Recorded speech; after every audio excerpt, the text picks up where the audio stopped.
I. At long last, here is part one of the opening pages to my novel, The Challenger. The figure in front had to be a beast. No citizen would sit on an empty pavement like that. My stomach tightened. 35 seconds, my contact lenses said, and I would have to walk past this unknown object. Most citizens would switch to another route. Most citizens took the zip, and you never saw a beast on public transport. Desperate to escape my routine, I was trying out a walk to work, so I ignored the adrenaline urging me to turn round.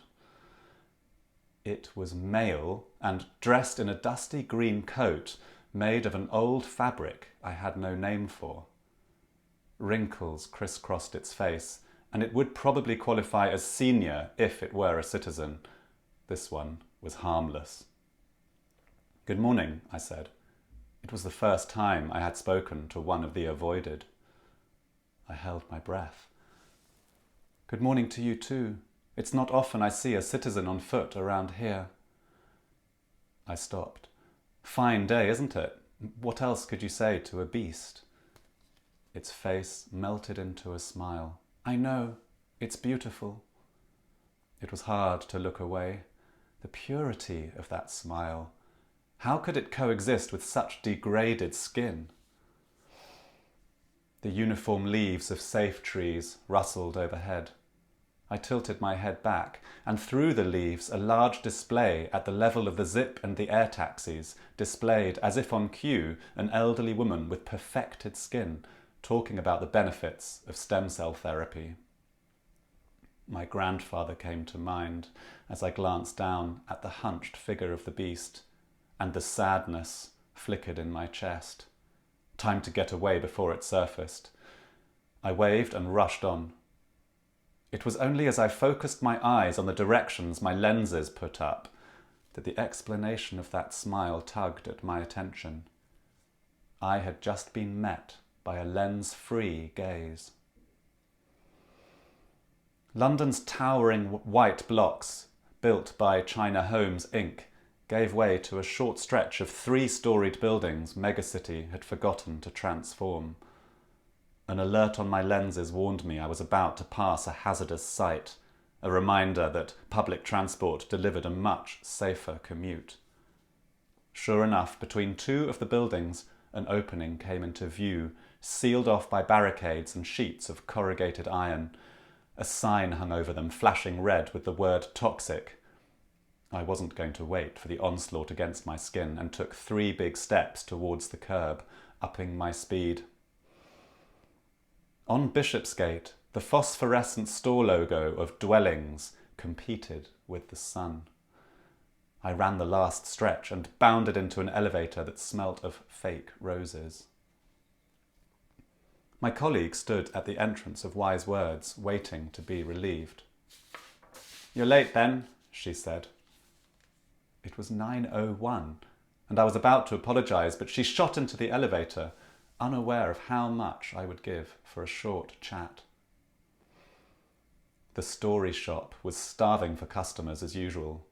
I walked through the merchandise section, overflowing with unwanted gifts and toys inspired by the week's best-selling adventures and games, past the immersive film and gaming booths, till I reached my workstation. As there was never more than a trickle of customers, each shift only required 1 member of staff. Dwellings insisted on providing human contact in its fleet of stores for the few customers who still expected it. A display above my station declared, "The greatest shopping experience anywhere or your money back." It would be amazing to claim some pride from what I did, or didn't do. I wasn't needed there. As always, the yawning began a couple of minutes into my shift. Battling lethargy, I drifted over to the books section, if a mere 4 shelves could be called a section. It was year 118 of Megacity, and dwellings still hadn't got rid of books. It made you wonder. Perhaps to some people the printed page still carried a touch of class, or maybe we all needed it to embody a romantic dream of the past no one could quite remember. The bottom two shelves bulged with humour books and copies of the 4 latest thrillers, the oldest of which would be driven out in a few days by the next big title. On the upper 2 shelves, a selection of custom-made volumes showed themselves off, some of them luxury versions of the books underneath that a few wealthy citizens had ordered as gifts or merely for decoration, maybe to place in a guest room. The artistry on these shelves made this by far my favourite place in the shop. In an age of mass production, I clung on to the fact that no 2 custom-made books ever looked identical. I skirted 2 senior citizens and their art-human droid carers and scanned the plush spines on the upper customised shelf until one of them caught my attention. A pattern of diamonds embroidered its cover of pink fabric that carried the title in gold lettering, Paradise, Growth of Megacity. I pulled it out, knowing by the title that the author would have nothing to offer beyond the knowledge every citizen had been fed from the early years, knowledge that was, again, enjoying an upgrade in new packaging. Leafing through it, I saw the familiar progression of maps describing the common history of human societies across the planet. At first, swathes of germ-infested rural land dominated the maps in black, but over time they shrank, overwhelmed by the colourful shapes of towns and cities expanding with the great urbanisation until their outermost suburbs joined forces. And sure enough, as I turned the next page, there it lay, Megacity completed, sparkling from shore to shore on the Earth's continents, like vast mosaics of jewels. Perfect, except for the occasional blotches of black, indicating toxic swamps that were still too dangerous to treat. The names of different countries also appeared, but they only referred to geographical locations with no political influence. Regional elections for presidents and prime ministers were merely another form of entertainment. Megacity was, of course, one single state. I told myself for the millionth time not to feel guilt for having to suppress my disgust of Megacity and the idea that it was a gift to us. Guilt for wishing I had been born into the vanished world of the countryside we were taught was so primitive. Guilt for the game sitting in my wardrobe at home that nobody knew about. My lenses dragged me to the end of my shift by convincing me to play a torrent of infuriating games. I descended 2 floors to the zip station on level 28.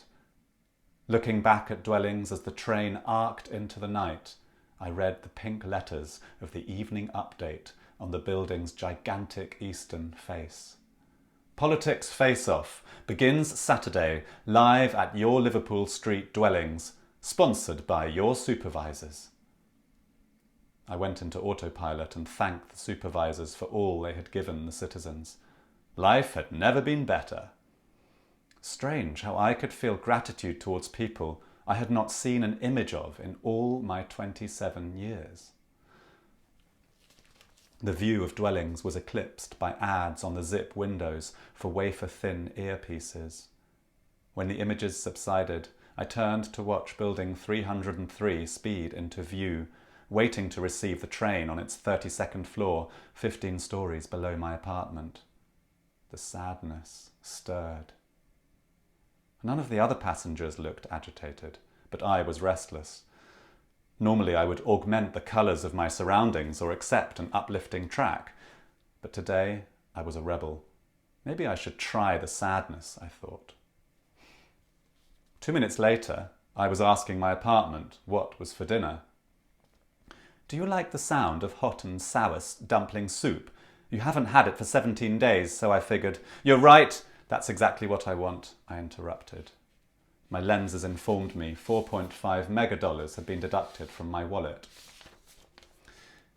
I devoured dinner and opened Fun Friends 3D on the coffee table to see who was looking locally. A 34-year-old woman called Ella, just a block away, spotted me. She was tall. Maybe she thought I'd make a good fit. Both of us were testing negative for any diseases. We managed a chat and she invited me over. I showered, and was about to pop a bliss pill, but flung the pack onto the kitchen table. The sadness hadn't got me yet, and I wanted it to. Why not?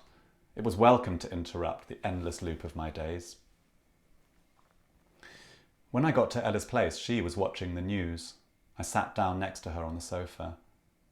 They look good," she said about a report on new coffees with gentle sensory effects about to flood the market. "Yeah," I said, noting the stale smell of the apartment. Another beast had been removed from the streets in another purge, this time in Rome. I longed to share my morning encounter with Ella. Was it really so important to hate beasts? In the United States, the recent world champion figure skater in the ladies' singles had been elected president. "But she's only 21, I said. "We all know that's the main reason she got in." Ella turned to face me for the first time. "There aren't that many of us young ones around, are there?" She looked nervous, as though she expected me not to like what I saw and leave. That's the kind of thing that happens to your mind when you incarcerate yourself in an apartment all day. And look out for part 2, where we find out what happens after Ben is his name, Ben Lee's date with Ella.